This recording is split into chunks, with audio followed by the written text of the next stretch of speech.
Readers and listeners, our magical leaders and followers, and all of our mystical entities and guests. This evening reading is intended to help guide us, especially as we seek out some adventures and journeys the night before we get into a long weekend. And tonight we meet the 10th sword, Ruin. At first glance, this card feels heavy, like a bad omen, and for many it will seem exactly that. It represents the culmination of mental and spiritual struggles symbolized by the suit of swords, the cycle of air, thought and conflict brought to its natural breaking point. Crowley reminds us, though, that Ruin rarely speaks to literal destruction.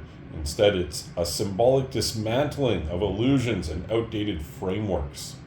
When everything collapses, it clears the clutter from our minds and forces us to confront deeper truths. It's uncomfortable, yes, but hidden within its sharp edges is the freedom to rebuild something stronger than before.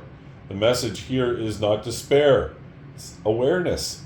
The swords fall not to punish, but to carve away the parts of ourselves we've outgrown. Perhaps we've been clinging to an old story, an identity, an old relationship, or a belief that no longer really helps us.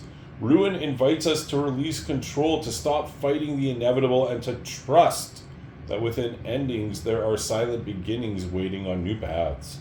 And just beyond this night, a new card. Tomorrow's influence will open the doorway to our weekend, setting a new energy in motion. So let Ruin teach us tonight, so that tomorrow we step forward lighter, braver, and ready for the next chapter of our path.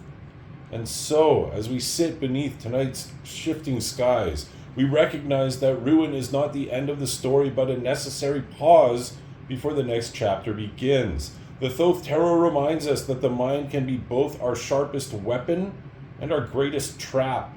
And tonight we're asked to surrender the thoughts that chain us. In doing so, we create space for tomorrow's card to greet us with clarity and fresh direction. So tonight, may we feel like the storm, but dawn always follows, and with it comes the promise of renewal. Be safe, be loved, and be well.